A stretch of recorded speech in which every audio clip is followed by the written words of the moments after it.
Recording. Sorry, naturally Kristen got on and I'm uncomfortable now. Okay. I'm like sweating. Okay, girls, we're fine. We're fine. Sweat. Okay. Not only is she start over. She was an instrumental, like, Sam, can you do this? Yes, you need like one read through first.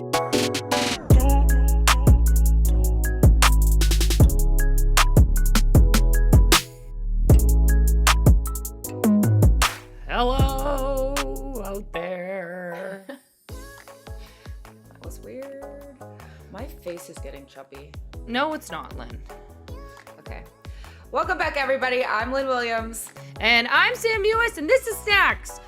I thought I listened to the last podcast and I literally sounded monotone while I was doing that. So here we go again. And I'm Sam Mewis, and this is Snacks, where we talk about some personal stuff, some soccer stuff. Now I sound like Guy Fieri. Yeah, like I don't know what you're going for. Let me try again. Do it in like news anchor form. And I'm Sam Mewis, and this is Snacks, where we talk about some personal stuff, some fun soccer stuff, some real stuff, and some fun stuff. So, over to you, Lynn. What's new? Give me another one. Give me another action. I literally just snorted. Okay, do it. Do it as like a broadcaster. No? Didn't like that? Okay. And I'm Sam. Okay, do it. Do it in an English accent. No, I can't do that. That's where I'm going. Do it in your Australian accent. And I'm Sam Mewis, and this is Snacks, where we talk about some personal... We said we were going to make this intro quick, and we're already stuck on the first line. But wait, I wanted to say, for the record, how many times have I worn this sweatshirt on the podcast? A lot. But I was just going to say we should wear the same thing every time so that nobody ever knows when we record. Oh yeah, you guys will just be confused. Everybody's already confused. Do you remember my green sweatshirt that I wore during COVID that like at one time somebody was like, Sam, do you own anything else? Every single Zoom call you've ever been on, you had on this green Nike sweatshirt. Yeah, how could I forget? I have it on my Instagram. It's that picture I posted with Finn. I will never forget. Everybody go look at that. Yeah, it's a green sweatshirt. Okay, we have a long episode today, so we gotta just get it moving. Look at this bracelet. Twins. Friendship bracelets. Oh my gosh. Yes. Okay, so nobody can see this unless you are watching this on the YouTube. But we just went to a mini pitch appearance. US Soccer Foundation and Target is partnering with the Current to put a mini pitch down in Kansas City. And so me and Sam and AD went. And this little girl was so amazing, so well-spoken. She's 11 years old, and she conned me into buying me and Sam these two bracelets. Yeah, this girl was giving speeches, doing news interviews, and then out of the blue, Lynn's pulling out her wallet to buy us bracelets. And I was like, this girl, she conned me. She knows what's up. And then she asked if I wanted to buy the last one, but she said, kids are 50 cents, adults are $1 because adults' wrists are bigger, as she pulled the one off of her wrist. Mine is one cutting off my circulation and also only fits around half my wrist. But was it worth it? Yes. Yes, we supported her and her...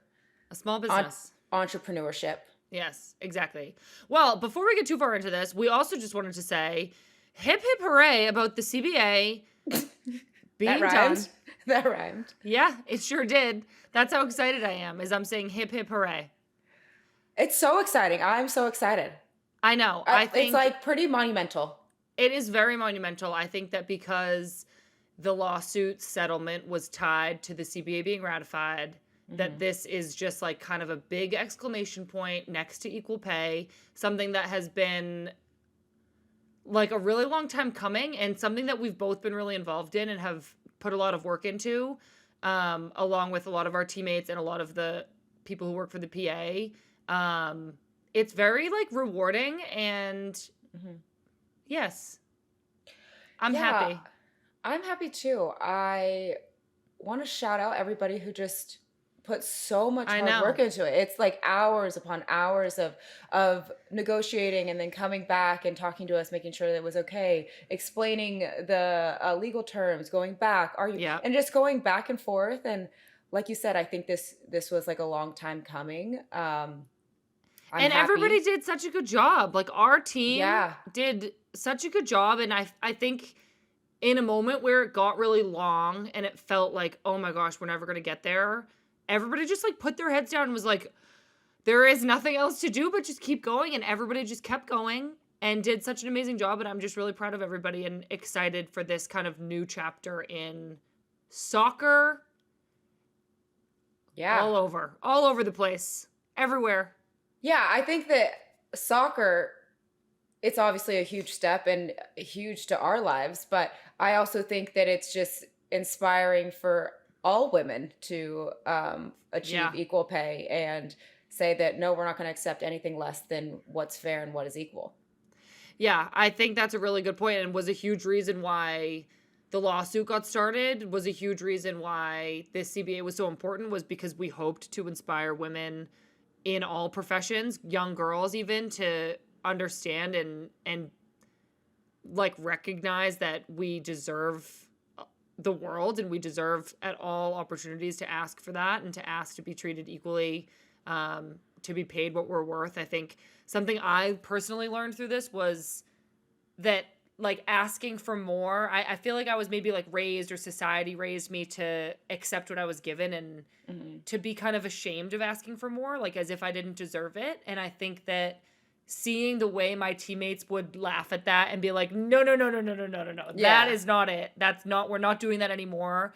I've just learned from them, and I feel like I believe that. And obviously this has taken years. I started working on the PA a few years ago, and I think when I started, I was kind of like, oh, you guys just do it and I'll just be here and support you. And now I actually feel like really strongly about it, and I feel like I would do this if I had to do this on my own now. I think I would be more capable of doing that. Whereas years ago, I was like, I could only do this as part of a team, and I can't imagine how women do this on their own. And I feel so much more empowered now because of the women that we've done this with.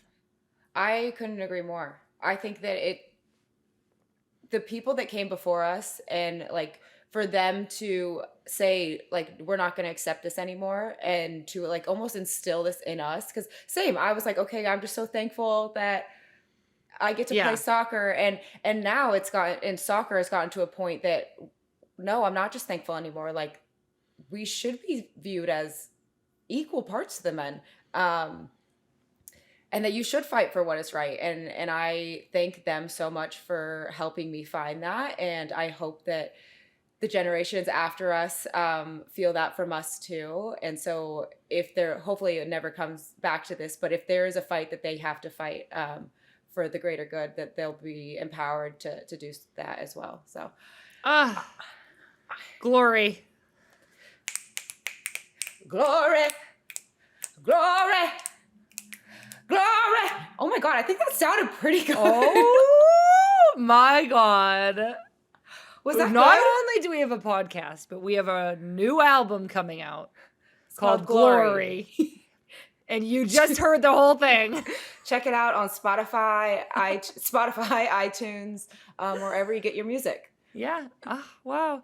Okay, Lynn. So I just wanted to tell a very quick story about how we had Chloe and Mal over, the little quad squad we call ourselves, because we're always all working on strengthening our quads while we're injured. Our right quads, specifically. Our right quads. And Pat made us tacos, and we watched our team play, and we had a fun little night to ourselves. It was amazing. The tacos were delicious. I don't know what he was doing all day or all the day before, cooking. But he was cooking. Not only was the meat just perfect, but like all the toppings. Yeah. There were so many toppings. I know. I also just wanted to shout out the homemade tortillas and how perfectly they were pressed down. Because you pressed them down with a wine bottle? Yes, I rolled like a rolling pin, but we didn't have one, so I had to use a wine bottle. They were delicious. I didn't make them. I just pressed them. Hand pressed. They were good. Wine bottle pressed. I would also like to shout out the homemade frosés that I made. You did make homemade frosés. Everybody got one little frosé, and it was delicious. Yes, they were delicious. I think they probably had a quarter of a cup of wine in them, but wasn't that the point? They had some strawberries, some lemon lime soda, some ice cubes. Some blood orange shrug. Oh no, shrub? I don't think that was blood orange. I think that was strawberry. I don't know. What's the expression I'm looking for? Ifs, ands, or buts. Tomatoes. That's what I was looking for. What? We're gonna move on. It was Let's move not on. ifs, ands, or buts. No. Yes, you move on to your stuff.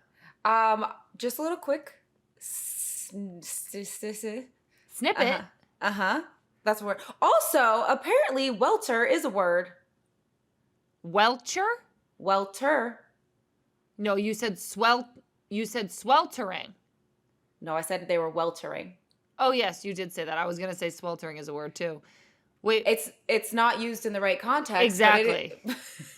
You said your eyes are weltering, and I said watering. Shut up!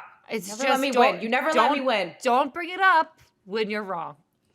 Anyways, this weekend I'm going to a wedding. One of my friends from Pepperdine is getting married, and I'm so excited to see all my old classmates, but also still friends, whatever you want to call them. But I wouldn't be too bummed if I was one of those friends. She just called you a classmate.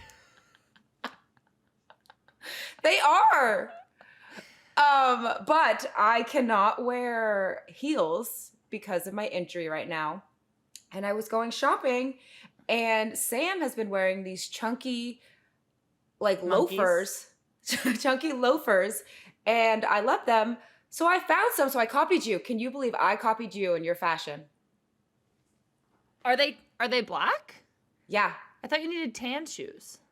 Yeah, I got those tan shoes for a different day, and then the black loafers for like the rehearsal dinner.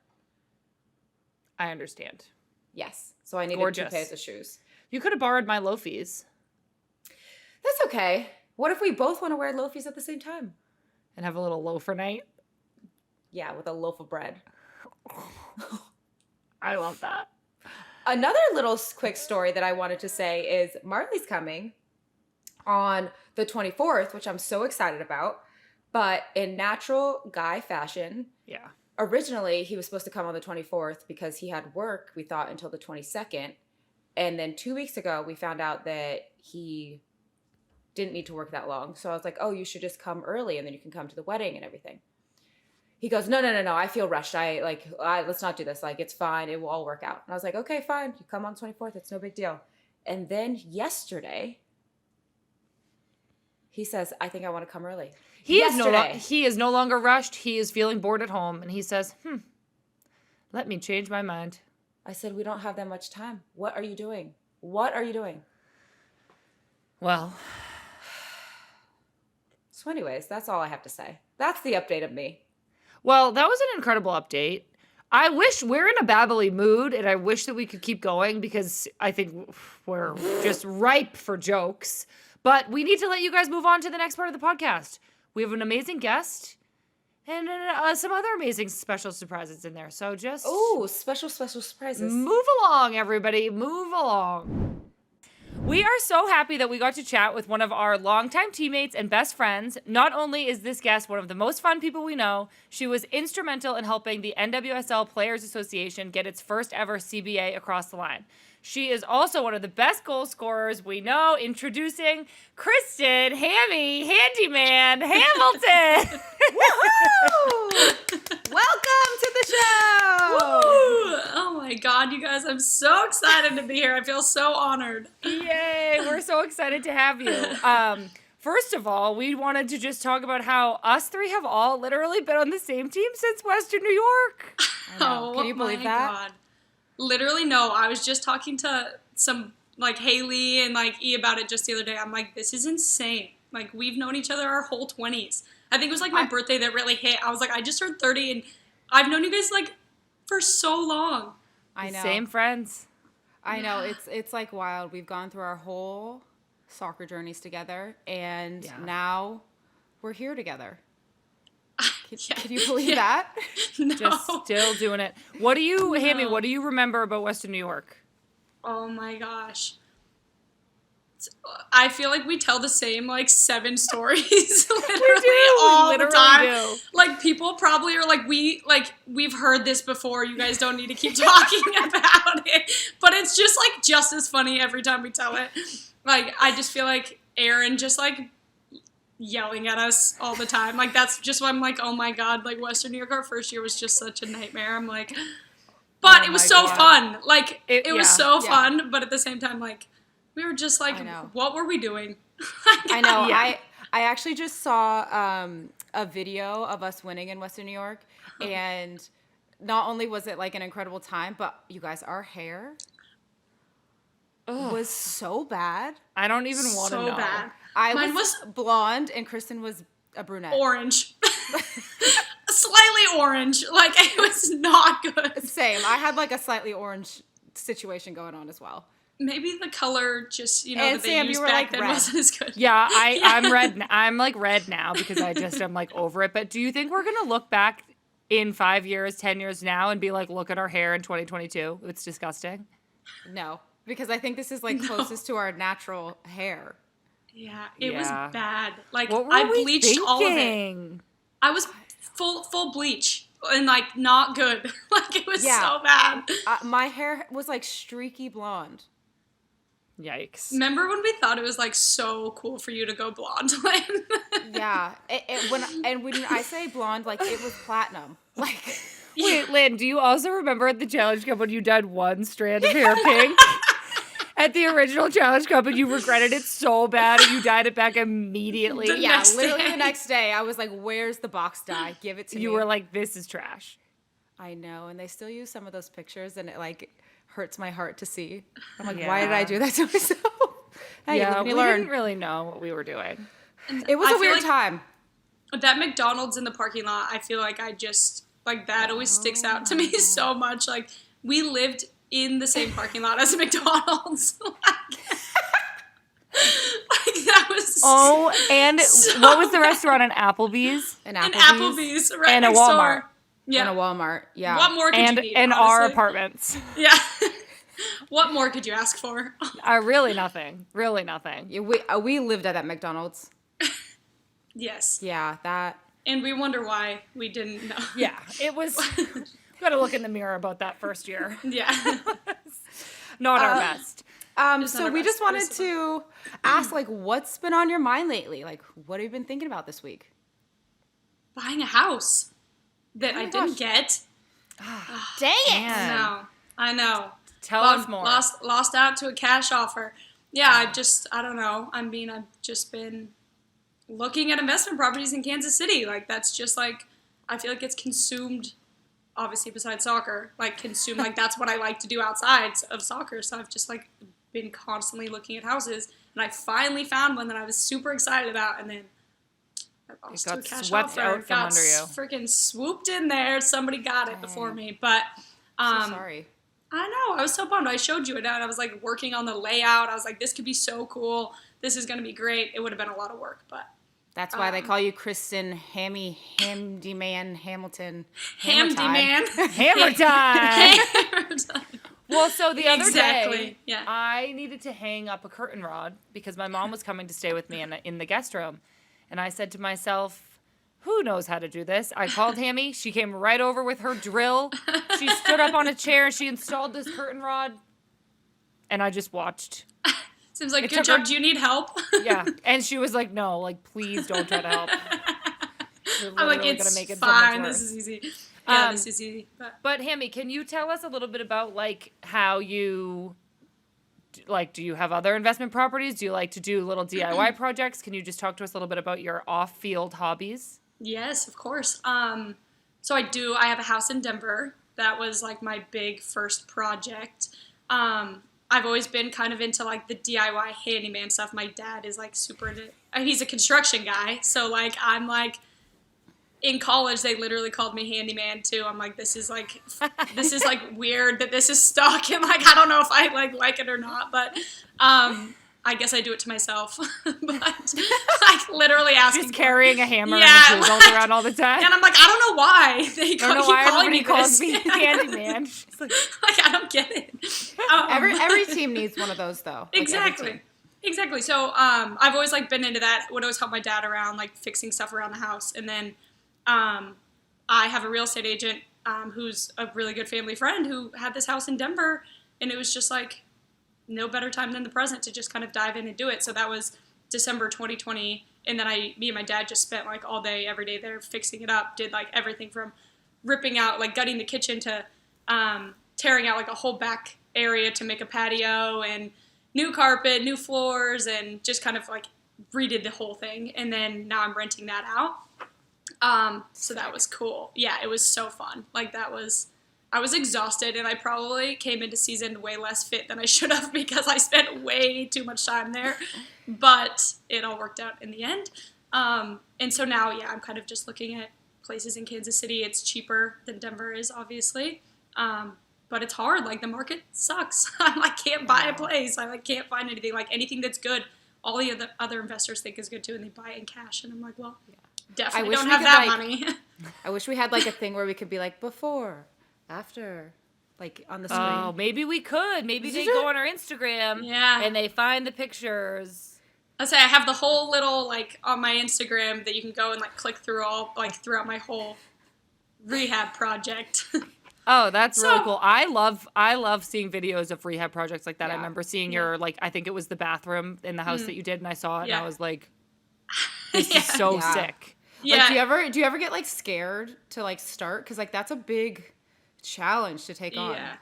Yeah, I was like absolutely terrified. And people probably thought I was crazy. Like when I first bought the house specifically, like I bought it with pretty much zero like real experience doing something like this. I was like, well, just got to kind of dive in. And like, luckily my dad was awesome and was just like, I'll be there every day with you to do it. And like, didn't charge me a dime to work. He was just like, I'm happy to be here and help you and do it, which is like, what more could you ask for? So I was just like, here we go. Just started knocking down walls. And I'm like, I don't know. Like the whole house. It was, comes yeah. down. I'm like, great. That was load bearing. Like, awesome. But yeah, definitely starting. My mom, like the first kind of project I did was her bathroom at her house. And I was like, can I do it? And she was like, yeah. I'm like, what do you mean? Like, she's just like letting me tear out her bathroom and like redo her bathroom. I'm like, you trust me to do this? Which I guess is kind of a compliment. But at the same time, I was like, I better not mess this up. Like, she's going to kill me. So yeah, you like hit a pipe. Yeah, I'm like, flooded. I did. I think I drilled into like an air vent. I was like, oh, sorry. Like, that was my first. I was like, I don't know what I'm supposed to do now. But that's funny. Yeah. Are you like excited and ready for the season? Yeah, I think that. I mean, we obviously went to Florida for like a month together, but like this team is so new. It's like actually crazy that like we have so many new staff members, coaches, front office, players. Like it was just kind of like a crazy time, and then finally getting us all to Florida to like build, but then being able to kind of build on that. And the Challenge Cup it's been fun, and just like to see kind of where we're at as a group, because like we don't know, like, are we good? Like, who knows? Like, and it's so exciting to like find out and just like get to play games with all of these girls has been like so fun.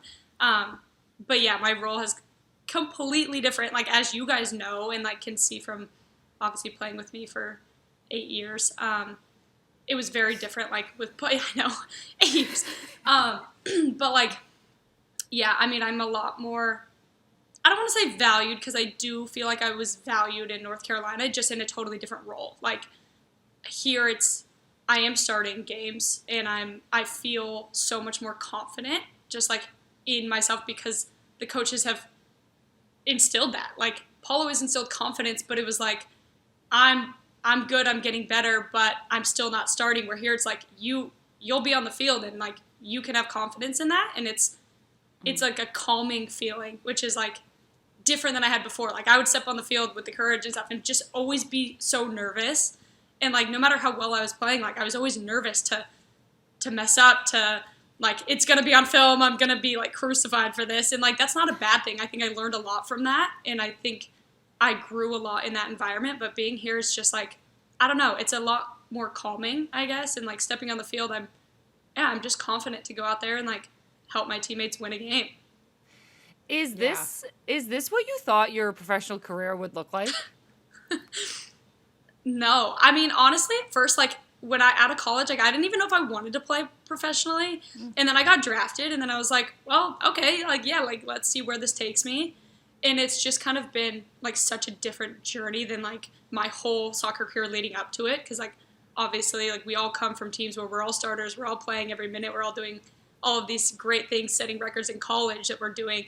And then, like, to come to kind of be humbled a bit with, like, my injury, and then having to sit on the bench, go from not traveling to not starting games to hardly playing at all to then like working my way into like being a starter has been like, yeah, not even close to what I imagined it being. But I feel like I've learned so much and grown so much just like as a human being in those roles, in each role that I've had, that it's like I wouldn't have changed it. But yeah, it's definitely not what I imagined. Just for people listening, can you just talk about what your injury was?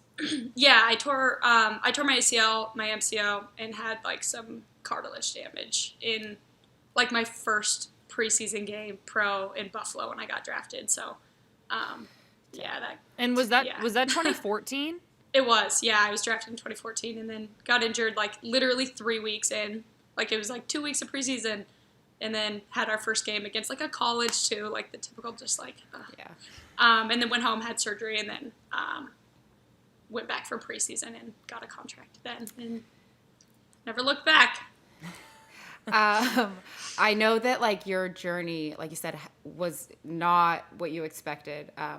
You had your injury, then you had Western New York. That our first season together was like not a fun time. We weren't winning games. We go down to North Carolina, we're winning, but like you said, you're not starting. Was there any point in your career where you're like, you know what, this isn't for me, I want to give it up, like I could be doing something else? There is, like, I've always been very interested in, like I said, like, the real estate stuff, and, you know, when I was injured, I actually went home and, like, got my real estate license and stuff, and I was like, well, maybe, like, who knows if I'm gonna get another shot at this, like, coming back from this injury, so I was kind of like, let's build, like, what I can do outside of this, but, like, in the moment, like, as many times as I was like, this sucks to not be starting, this sucks to not be playing, like, I just, like, can't imagine giving up what, like, the lifestyle I was living and, like, the friends that I'd be leaving behind to just, go work a desk job or go sell houses. Like, I'm like, that doesn't sound fun to me at all right now. Like, I'm so just, like, loving every moment of it, even though it was so difficult. And I think more so than quitting, like, I had thought about, like, should I go to another team? Because I've been told so many times, like, you could be playing more somewhere else. You could be playing more somewhere else. And I'm like, I don't know. I just, like, I loved it. I loved the team. I loved honestly, Paul at the time was a great coach. And as hard as it is to talk about now, like, I was getting better. And I don't know. So I guess sometimes, but not really. Like, I just never really considered, like, being done yet. Like, I just feel like I had so much more to give the game, like, myself, too. Like, I wanted to prove so much more to myself. And, like, this league, like, I can be influential in this league, like, when given the time and minutes. So I just, like, wanted to keep pushing for that. Well, look at you now, sister. I know. Let's Seriously. go. I know. Well, speaking of that, I mean, obviously, especially, like, the last few years, you've proven how influential you can be, and it's amazing on the field. And we wanted to just talk a little bit, too, about, like, your influence off the field and how actually you and Lynn both are team reps for the NWSLPA. And maybe actually both of you can talk a little bit about what that role is like and what kind of influence you may have had in getting the CBA together over the past few months and just how important and what you learned from that. Yeah. That was a lot. Lynn, you wanna start? Well, I'm just gonna start by saying, like, Kristen is the lead team CBA go-tour, so I'm just her assistant basically. so when the CBA was going on, Kristen was definitely, like, involved heavily, and like I said, I just go to the meetings and say, Kristen, what do you need from me? Well, that's not true. You have a bigger role than that, but. Yeah, the CBA was, I mean, that was just like a crazy time. So the PA rep, just in general, like I've done it for like the past 4 years. So like the first 2 years in North Carolina was like nothing. Like we were just like being established as the PA, and like there really wasn't much to do. It was kind of like sign this check off list and that's it. And there's like occasional like quarterly updates, and like we weren't really that involved just because there wasn't much to do as like we were becoming a bigger group. But then like the 2020 season hit and the Challenge Cup hit, and it was just like you need to be hands-on all the time, involved, being a voice for your teammates and telling us what they want and what demands we have going into the Challenge Cup and to feel safe. And yeah, so that was kind of a big step into that role for me, of just being like, okay, I really need to be a voice for my teammates, I guess, and listen and be involved in this stuff. And then the CBA stuff started happening, and I was like, yeah, I want to be a part of that. It was just like, it is a lot of legal stuff that sometimes Boring. you're like, yeah, sometimes you're like, oh my God, what even am I listening to right now? I don't know. But then like to be able to chime in and like have been a part of the league since pretty much year one, to push for higher standards was like a really big priority for me, obviously, and everybody. But I was like, I feel like I can provide so much insight because I've been around when the minimum was $6,000. I'm like, are you joking me? Like, I just couldn't even believe that. And when I tell people that, even on the CBA calls, like when I would talk about that, people are like, no way. And I'm like, yeah, like, what do you mean?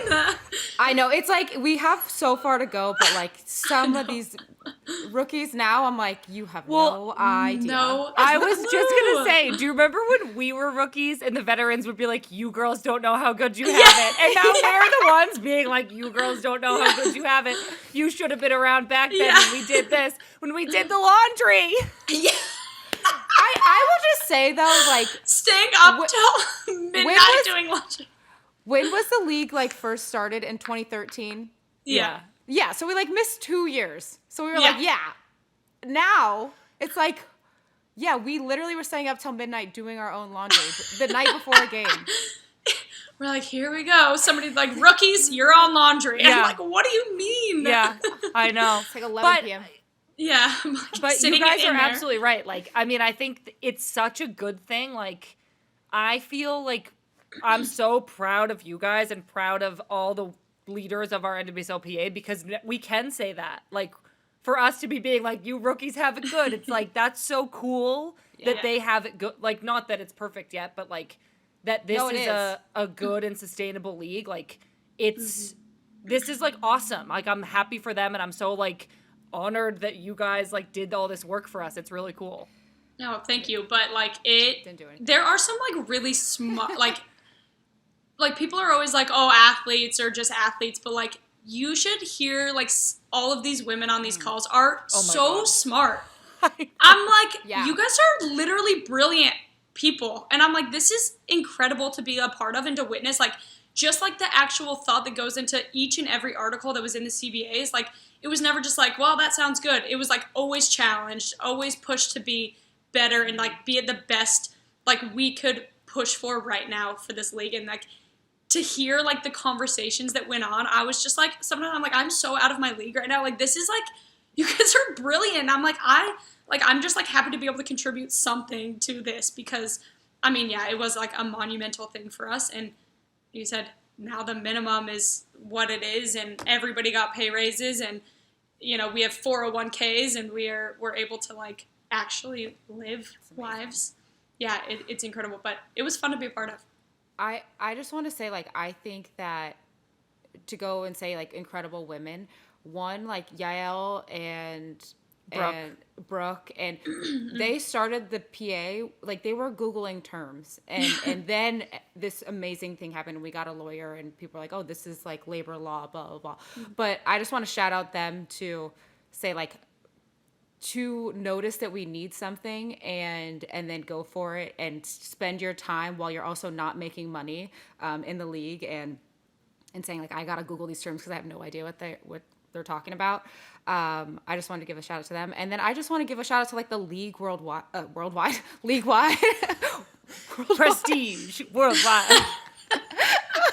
give a shout out to the league, like as a whole, like for us to at one moment say like, you know what, we're willing to sacrifice our careers and playing to get this CBA across the line. I think that it shows that there's power in numbers, and that everybody was like willing to fight for the next generation to say like, oh, women's soccer has come so far, like we are not going to take that standard anymore. So that was really cool to see. That's all I have to say. Yeah, it was. I don't know if you need anything more on that, but it was incredible to be a part of. Yeah, I think I would just add like my experience with the national team PA is I've been involved with that a little more than the NWSL, and I think that the experience I have from that is so valuable, like going into the rest of my life someday.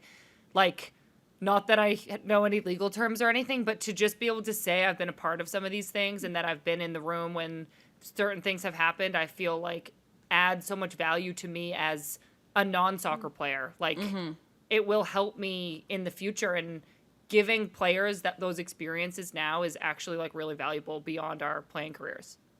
100%. I Sick. would agree. Yeah, no, for sure. Amongst the NWSL, international play, and all of the training in between comes the constant need to be on top of our game 24/7.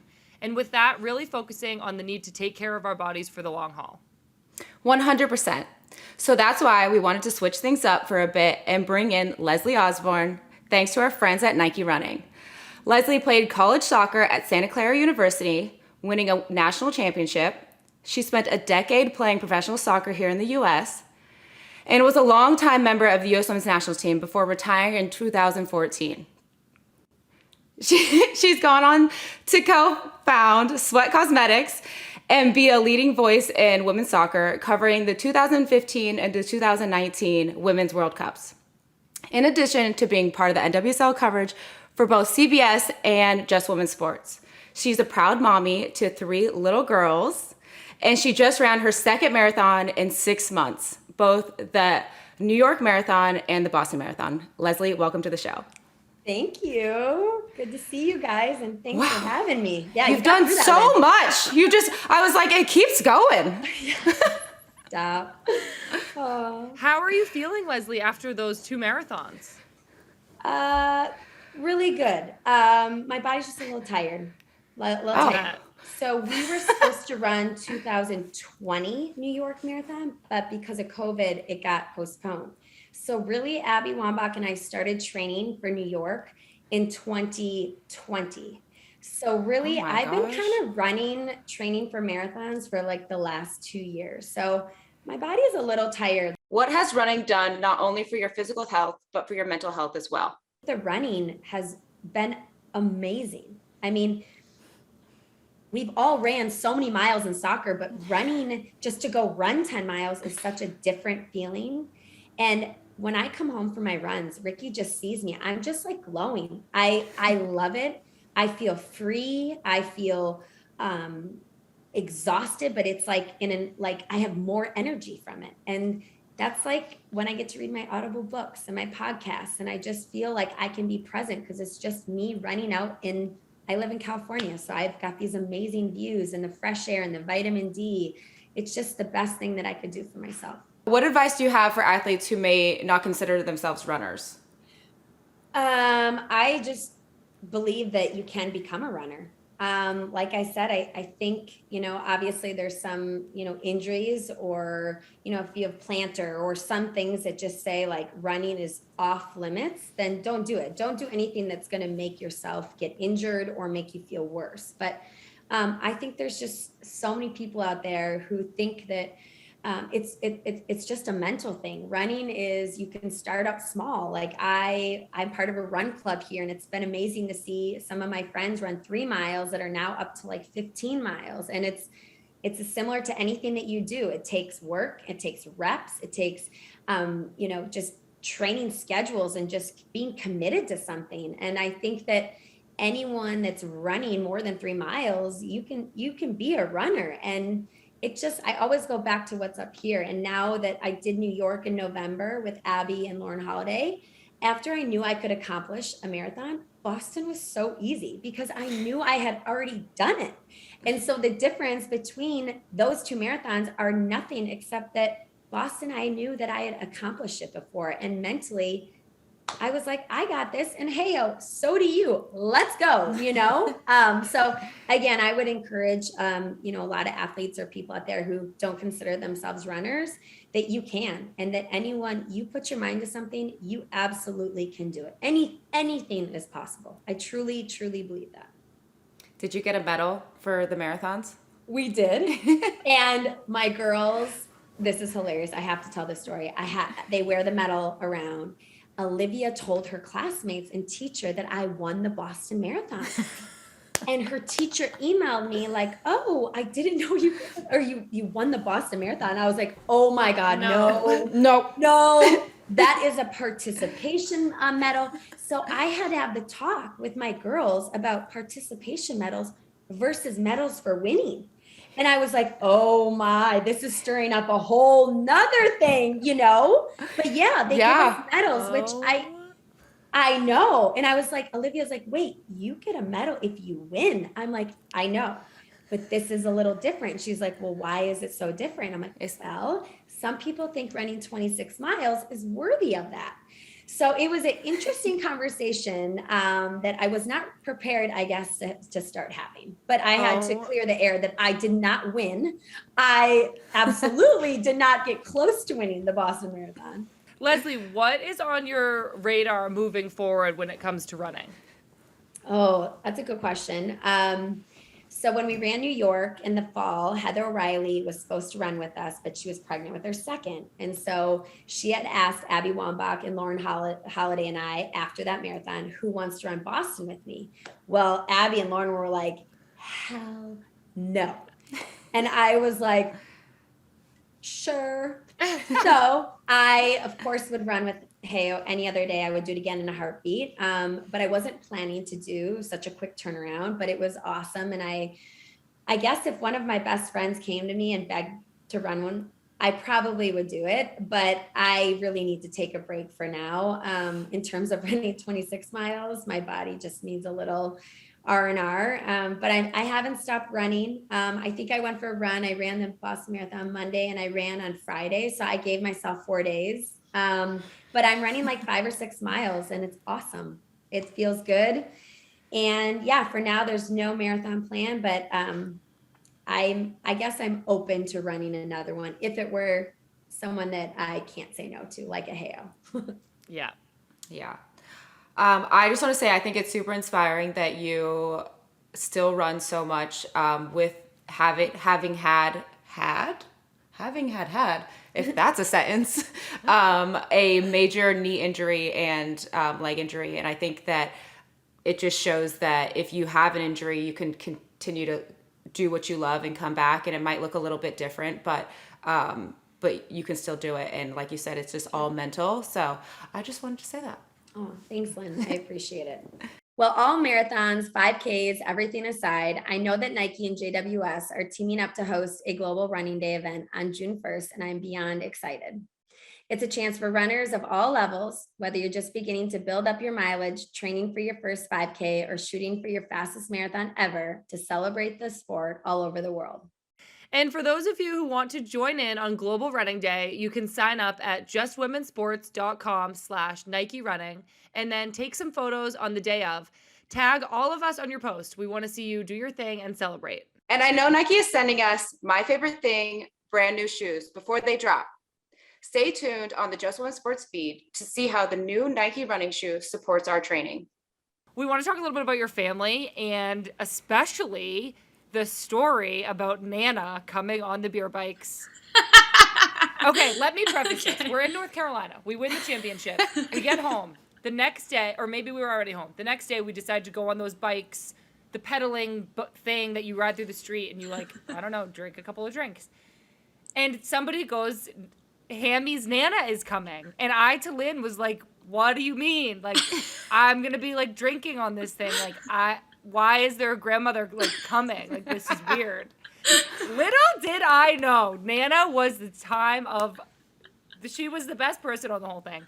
She had the most fun. She was hilarious. It was Yeah. literally the funniest thing I've ever seen. Tell us. Yeah, like we went from the beer bikes to Outback, and I don't think we got home until like 3 a.m. and Nana was with us the whole time. The whole time. She is, you guys, like, she is the life of the party anywhere she goes. So she, like, came to North Carolina to obviously watch the championship game and was like, I'm going to stay an extra day. And I'm like, okay, well, we're going on these beer bikes. Like, I don't know. And she's like, okay, cool. Like, whatever. And I'm like, do you want to come? Like, do you want to be on? She's like, yeah, 100%. I'm like, all right. And I, to be honest, like, I know how fun she is, and I was, like, a little nervous, too. I was like, okay, like, we'll see how this goes. Like, and she, like, the first place we stopped at, she goes, we want margaritas. And I'm like, yes. Like, 100%. Never would have thought to order a margarita out on, like, a stop on a beer bike, but here we are. Like, she was having so much fun taking photos of, like, Lynn and I, like, Oh my God. hanging off the bike. We were hanging off the bike, throwing our head back, and I go, Kristen, these photos are going to be amazing. No, I've never seen blurrier, They were grosser. terrible. Like, it was just a shot of our neck. Like, Yeah. that's what... It was so bad, but yeah. But that was one of the funnest. Like, I we know. should do that. I was going to say every weekend. Yeah. Obviously, we do not behave that way No, during of the course not. season. But we Wait, should do that. That was fun. What was the drink that you ordered her? At the Oh beer? my gosh, I ordered her it was an Irish car bomb. I was like, Nana. It was like a few of us were like, Nana, it tastes like chocolate milk. Like, I swear, it just tastes like chocolate milk. And she's like, like, whatever. And we're like, you just have to chug it, though. Like, when you get it, you gotta chug it, because, you know, those can get gross. So you gotta chug it. She starts chugging it and goes, chocolate milk my ass! Screams at us, and we were just, like, dying laughing, because I'm like, she's over here doing Irish car bombs with us at the bar. Like, she's just, like, the time. Yeah, she's... Yeah, She was awesome. A legend. She was is a legend, yeah. That Yeah. was so fun.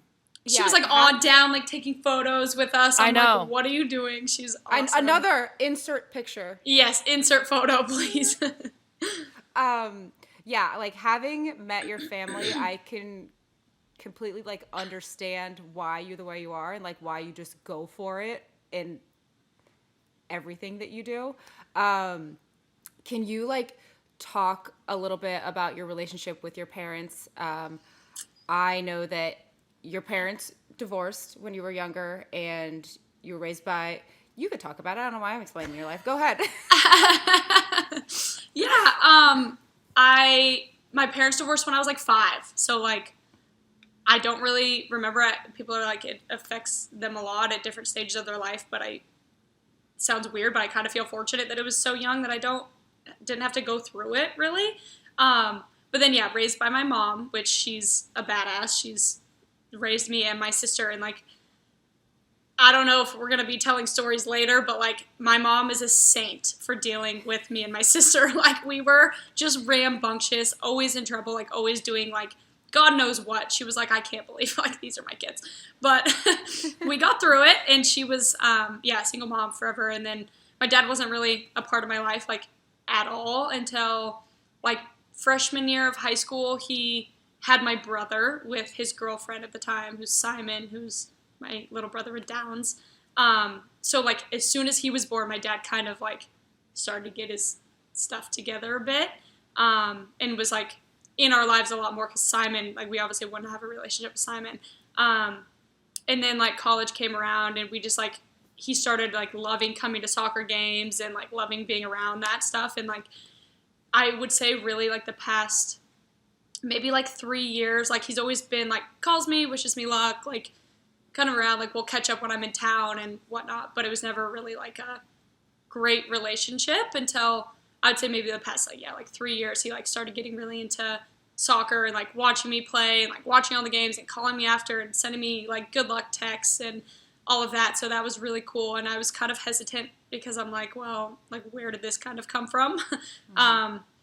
And then, I don't know, I kind of just was accepted it and was like, all right, like, whatever, if this is how it's going to be. Like, I think I was just more nervous that it would just, like, not continue, but it's been great since. And then, like I said, he came and helped me on my house. Like, that was probably the most time I've spent with him my whole life. Like, at one time was like that whole month that it was like 6 weeks. We spent like every single day together.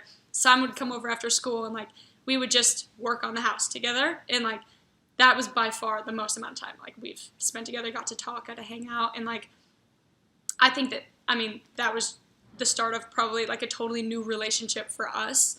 And he was just like, like I told you, he didn't charge me a dime. He was just kind of like, I owe this to you. And like, I don't feel like he owed it to me, but like, that's how he kind of pictured it and was like, I'm like so honored to get to do this with you, which like is adorable. Like, it was really cool. I was like, okay, like, cool, let's do this. And he's just been like so great ever since to just like help me in anything I need help with in projects and stuff, but like always sends me like inspirational voice messages in the like so before games and stuff. And it's like, it's literally adorable. I'm like, so I've just kind of accepted it. Yeah, I'm like, thanks, Dad. He sent me a voice message the other day, you guys. I was cracking up, and like Maddie Nolf, she was like dying laughing. She's like, this is amazing. He goes, hey there, champion, hero. I'm like, Dad, what is that? Like, literally, what is that? I was just like cracking up, but like, so yeah, I mean, I guess you could say like it's been great since. And then obviously my mom and my sister are like always huge parts of my life, and they will continue being. They're my biggest fans too. So yeah, it's been a journey, but we got here. Can you talk to us a little bit about Simon and specifically his girlfriend, now transitioned to friend? Oh my gosh. I know. He got friend zoned. He got friend zoned hard. It happens. It happens. It does. Hey, I don't know if he knows he's friend zoned, but he's friend zoned. Fine. No, Simon, he has like, my dad and him live in this apartment. His neighbor, her name is Simone, which like Simon and Simone, stop, first of all, like that's adorable. And then they were like friends. Like she would come over all the time and like hang out, and like he would put his arm around her and like give her kisses on the cheek, and he was like, we're like, is she your girlfriend? And he was like, yep. I'm like, okay.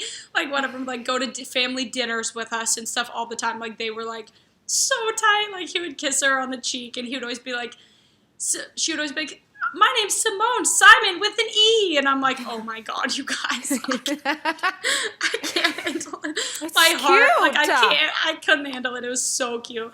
But yeah, no, they're like, he's just in high school, you know, being a little high schooler, and she's like in his like special needs classes, but is higher functioning than him. And so like she has like friends outside of like the special needs classes and stuff. So she's you know, got too cool for him, I guess, but they're still friends.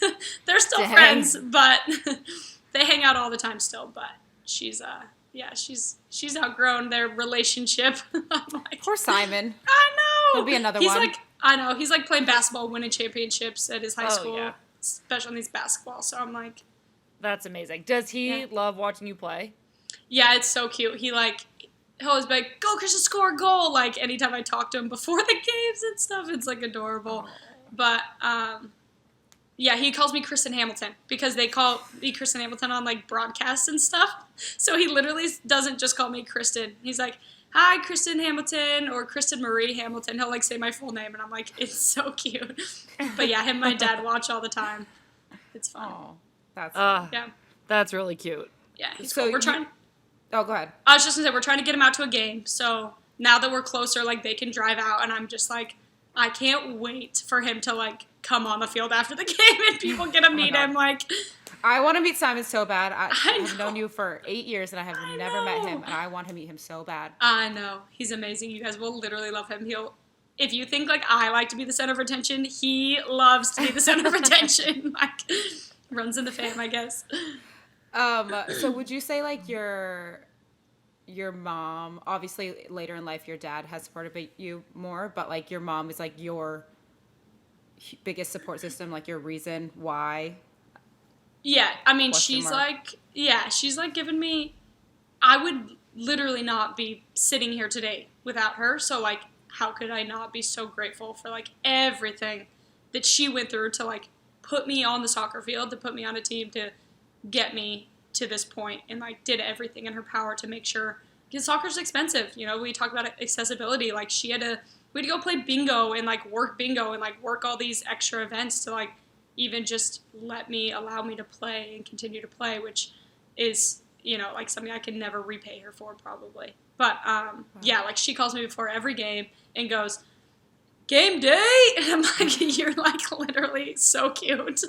They get so pumped. They're like, "Go score a goal."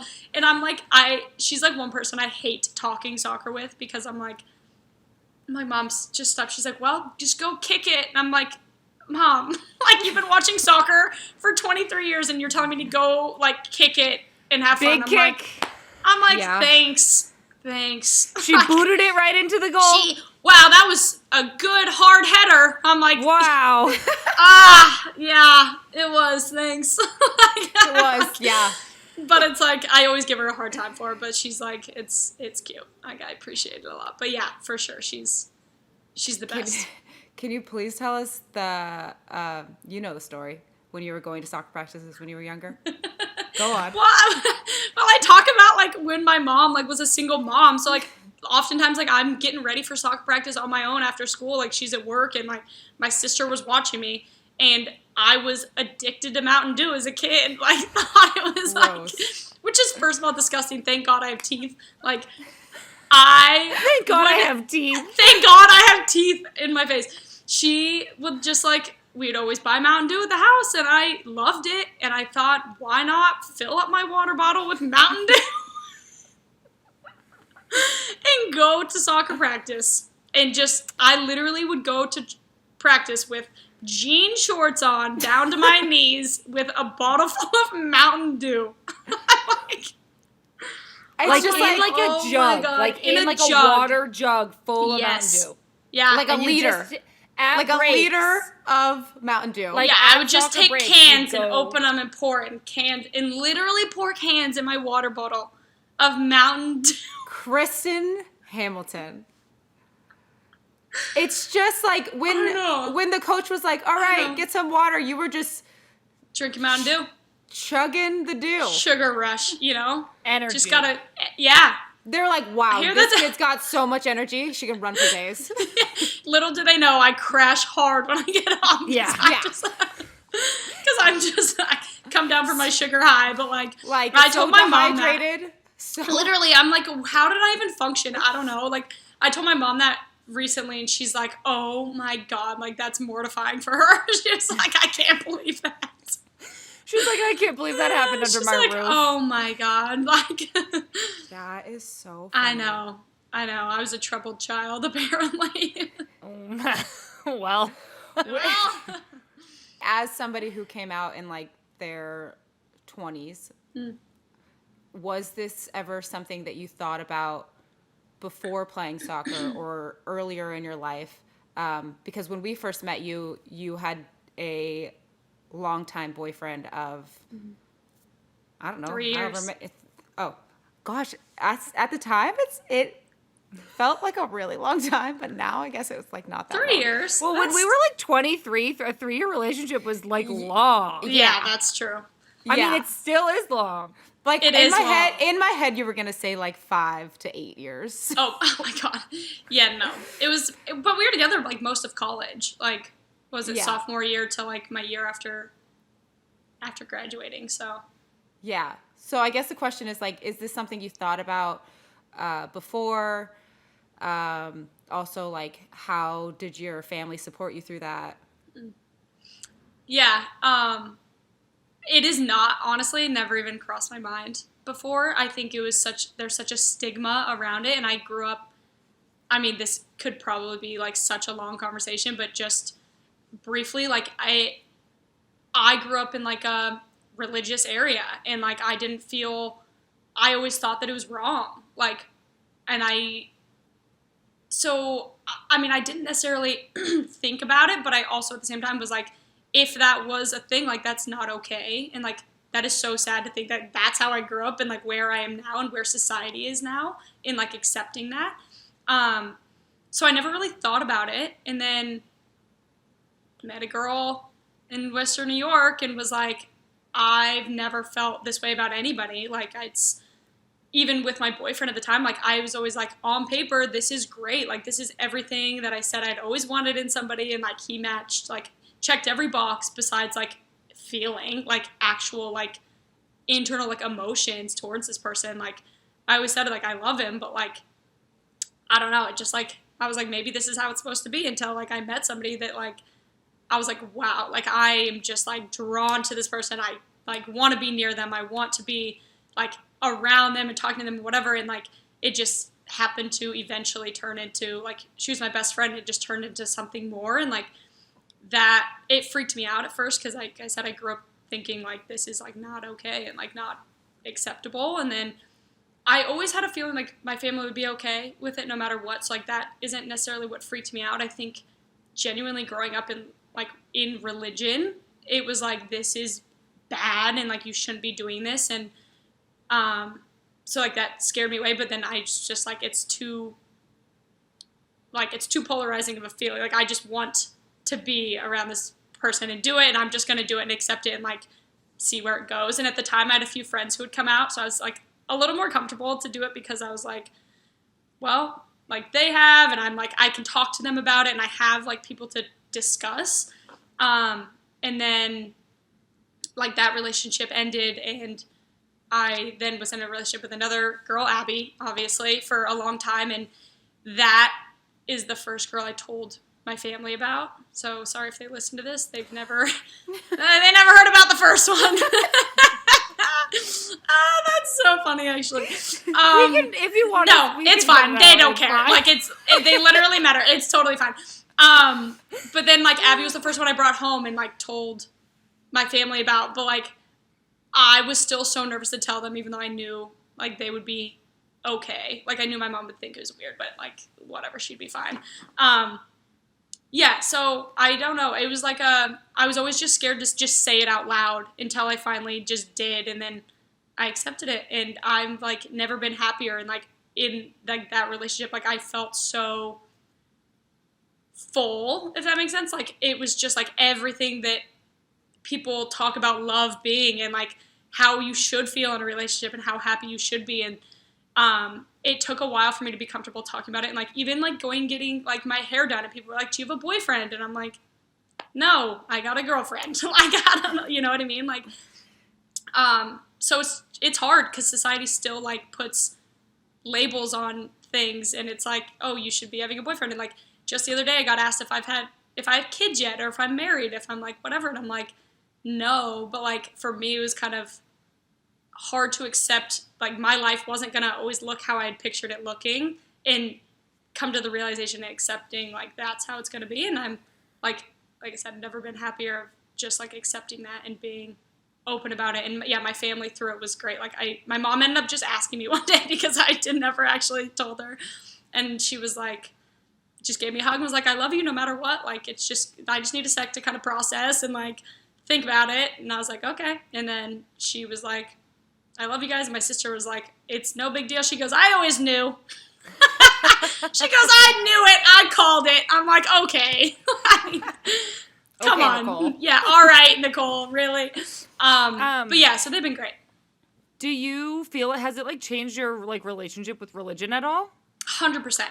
100%. And I think that, again, like I said, it could be such a long conversation, but yeah, for me, like, God is love, and like that is what I believe and I stick to wholeheartedly. And like I am just like, there's no way that this God who loves us so much is going to hate me for being in love with somebody and being in a healthy, loving, happy relationship. Like you're telling me that somebody could be in a straight relationship and be miserable and like that's acceptable, but me being in a healthy relationship with a woman is unacceptable. So for me, it's just, I've just fully accepted that like religion, I don't love religion. Like I think that there's rules, there's people, it makes people feel bad, it isolates people, and I think that there's a difference between religion and Jesus and love and Christianity, and like that's kind of where my journey of like my religion or relationship with God has gone, is like so much more on the side of like it's a relationship with God and Jesus. It's not a religion of you have to do this, this, and this. It's like, no, I'm going to love everybody like he loves us. And, like, that's kind of where I've journeyed to and feel so much more accepted and loved. And, like, I feel like people grow towards where they are accepted and loved, not towards rules and being condemned. So That's so cool. that's kind of where I'm at with that. I feel like being able to see you grow through this has been so cool and, like, interesting. And obviously it wasn't, like, a easy path. I just want to, like, talk about the first time you came up to me because it was, like, kind of funny. It's hilarious.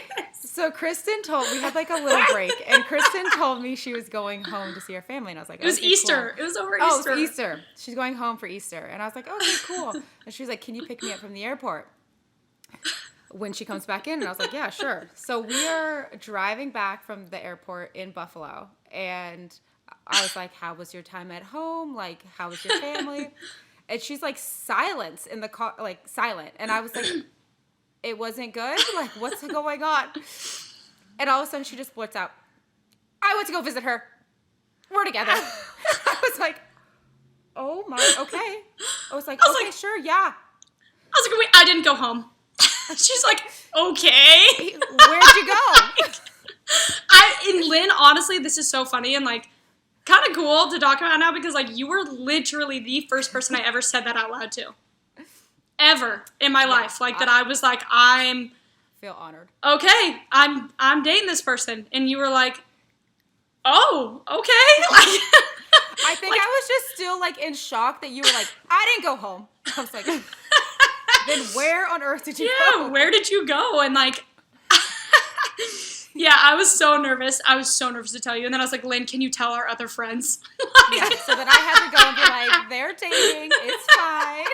Like, don't make a big deal out of it. And I'm like, oh my God, I can't tell anyone. And, like, same thing with my family. Like, I was like, Nicole, my sister, she's just, like, so loud, so outgoing, and just is, like, so open and, like, loving to everybody. She was like, I'm like, can you tell the family? Like, I told my mom and my sister, and I didn't even tell my dad. I was like, Nicole, can you tell Dad? Like, I don't want to. Like, I don't want to have that conversation. Like, it's just going to be a thing. It is what it is. And, like, I don't want to talk about it. But, like, can you just tell them? But now it's, like, fine. I can talk to my whole family about it and everything. But, yeah, literally, I was like, Lynn, can you tell our friends? I don't know what to say. So funny. It's just, like, funny to think about it. I know. Now that was versus, hilarious. Like, oh my God, go? Yeah. Yeah. Okay, so that was, like, pretty heavy. I think we can, like, transition to, like, some personal fun. Yeah, let's get into these fun, weird stories we have. But first, let's hop into a word from our sponsors, and we'll be right back.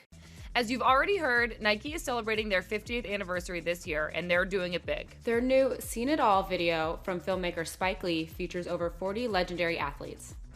All right, Lynn, I am going to list off some of my favorite athletes. You give me a one-word review. Cheryl Swoops. Trailblazer. Chloe Kim. Queen. Sabrina Ionescu. Triple-double. That's one word. There's a hyphen. Sam Kerr. The other Sam. That is also not one word. It's okay. Serena Williams. Goat. Mia Hamm. Goat. Diana Taurasi. Goat. Sue Bird. Also goat. That's so many goats. There really are. And that's not even including some of the biggest stars of tomorrow like Sky Brown and Raylan Turner. That's because while the last 50 years has been great, the next 50 will be even better. Learn more about what Nike is doing to further the future of sports at Nike.com. This is my favorite part of the podcast where we usually just pepper each other with random questions, but today we have a special version of our fun section. Hammy, like you heard with the Mountain Dew story, has some wild stories that we all seem to be telling over and over. Every time we, like, hang out in a group, I feel like we're like, Hammy, tell this story. And she, like, tells these stories. So we thought this was a perfect opportunity to tell them. So we told the Mountain Dew one. What about the $1 bill? Yeah, like, ironing? first of all, I feel like this is going to make you look like a crazy person. I know. Well, yeah. But, like, yeah, tell the story. I know. Honestly, yeah. The more I tell these stories, then, like, the older I get, the more I'm like, was I okay? Like, I don't think so. So when I was a kid, like, anytime I got, like, birthdays or, like, any holiday that I got money for, like, I would ask my mom to go to the bank and get me all of the money in $1 bills. Like, I just wanted to, like, look like I had a lot of money, I guess. I don't know. Like, I was like, I want it all in one. So my mom, I'd get a $50 check. She'd go cash in once. So I'd have, like, 50 $1 bills. And I would take them home. And, like, for some reason, I was obsessed with, like, getting them crispy. Like, I wanted, you know, like, the crisp sound of a $1 bill. Like what? Of a $1 bill. Of a $1 bill. You heard it here, folks. The crisp sound of a $1 bill. You guys know what she means. You guys know. Come on. Like, When one you just look rich, you got stacks of ones and they're stack nice and of crisp. ones, and they're, like, right out of the ATM. You know what I mean? Like so how old are you, first of all? I was seriously, like, between 10 and 12. Like, okay, weird. Go ahead. weird. I don't know. So I would take them and I'd wash them. I'd put them in the sink in the bathroom, put a thing full of hot water, like fill the sink with hot water, put soap in it, and wash the $1 bills. I'd wash them, scrub them. Now thinking Clean about money. Maybe people should be doing Yeah, that. I don't know. maybe it's a wash them, take them out, put them on the bath mat, lay them all out, blow dry them. Because I needed them to dry immediately. Were they not, like, flying around?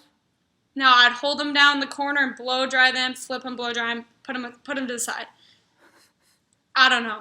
I don't know where I came up with this process anyway, but then I took... There's a routine. This is a routine and everything I do.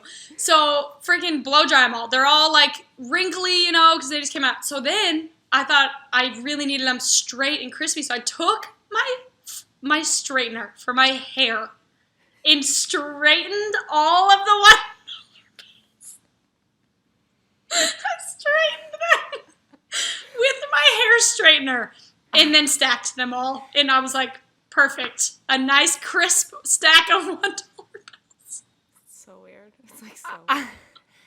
It's just so weird. I know. I know. What was your mom thinking you were doing in there? I have no clue. I have no clue, but she was like, my child is sick. Like, she was like, I don't know what they're doing. Yeah, I was. Wow. All right. So $1 bill, Hamilton. And then the other story I feel like we always tell, like, you know when you're, like, with a group and, like, you two think it's so funny, but everybody else in the group is like, why do they literally always bring up the time that they were all sweaty and got in a slap fight playing 1v1? And me and Hammy tell this story literally over and over. It was 90 degrees in North Carolina. We both had tank tops on at practice. And we're going into this one-on-one drill. And naturally, we just start, like, slathering our sweaty arms together like this. Disgusting. Playing Like, 1v1. But, like, we kept, like, the ball kept, like, turning over. Like, you would get it, and then I would, like, defend you and, like, slide off you, and we were, like, slapping, and then we were giggling. We started giggling, and, like, it was only us. Like, the whole team was eyes on us. Yeah. Like, everybody was watching us go 1v1, and we were just slapping each other, and then cracking up and giggling, and we were like, And like, it went kicking the on ball. for, like, a minute. It went on for, like, a minute of just this, like, Yeah, wet like far too long. For so long. Like, we were And just then- giggling. Yeah, and then after we were just kind of like, that was so gross.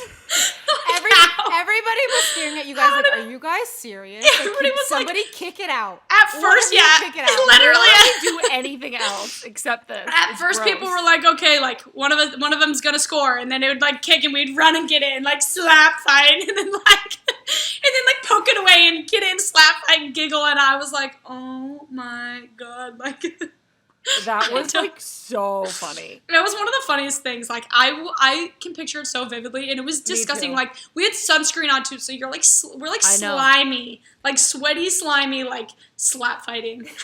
I know. That's one of my favorite stories. Me too. Me too. Lynn, I think in the interest of time, we should go to Yeah. the fan questions. Okay, perfect. All right. Kristen, I can't get over that. Okay, so now you know we had to bring back the fan questions. Don't forget, if you want to send us a question, tweet us with the hashtag AskSnacks. Okay, our silly question. Manelson36 asks, what snack food describes your personality and why? Oh. What's my personality? Oh, what's Tammy's personality? Fun. I would say like a gusher, or like a sour kind of candy. Where For you're just Hammy? like, yeah. Where you're just like, okay, that girl looks like she's got it together, and then you just get in there and you're like, whoa, What's going on here? What is going on? She's blow drying and straightening her $1 bills. She's See, I was slap thinking like fighting. a cheese puff. Oh, why? I don't know. Fun, party snack. She has curly hair. I don't know. Yeah. What are we? I don't know what a curly hair has to do with her personality, but I don't either. It was just what I thought of. what are we? I feel like I'm a banana. Yeah, Sammy Bananas. That makes That's sense. fitting. So original. And Lynn is a cheese and cracker. I was just going to say Lynn's a charcuterie board or something. Yep. It's like, Yeah, that is for truth. And I don't know why personality, but like you just are. Yeah, like you either you get it or you don't. Yeah, like if you know, you know. IYK. Okay, very serious question IY. time now. Captain Watkins wants to know, what is the ideal temperature to keep the thermostat on? Okay, I'm just gonna go out and say it. I have come a long way since living with both I of just you. rolled my eyes. Yeah, I'm a 67 kind of gal. I'm like a 69. Kind. yeah. All right, girls. Nice. Hammy? Mine's currently at 65. It's freezing in here, though. Love that. So, I know. I don't know. It's really cold in here right now. I'm like I need to put a sweatshirt on. But I ideally would be, I'm with Sam, like 67 is perfect. Mm-hmm. I get colds. We know. We know. Why do you like to be cold around your house? I don't get it. Because I like to cuddle up. Why do you like to be hot around your I'm house? not. It's literally so gross being hot. I'm not hot. All right. As you guys can see, this was put into the serious category for a reason, and it is going to cause a lot of problems when we hang up. I'm Kristen Hamilton, and this is the Snacks Podcast from Just Women's Sports. Thank you all so much for listening. Don't forget to subscribe on iTunes, Spotify, or wherever you get your podcasts. Our show is produced by Just Women's Sports. For more great sports content, go to justwomensports.com. Be sure to subscribe to the newsletter and follow along on Instagram, Twitter, and TikTok. I'm Lynn Williams. And I'm Sam Ewis. You've been listening to Snacks. That was amazing. This year is Nike's 50th anniversary, and to celebrate, the Swish teamed up with Spike Lee to create Seen It All, a video that celebrates the strength of Nike's past and the promise of the future. To celebrate Nike's half-century birthday, go check out Spike Lee's Seen It All today on Nike.com. Spike once again played the iconic Mars Blackman, a Brooklyn-loving sneakerhead who is obsessed with the biggest sports legends of the past. But while Mars is looking back on the last 50 years, his counterpart Zimmy is looking ahead to what's next. That's because the legends of tomorrow are the stars of today. Naomi Osaka, Chloe Kim, Sabrina Ionescu, and Rylan Turner. Icons, trailblazers. Future GOATs.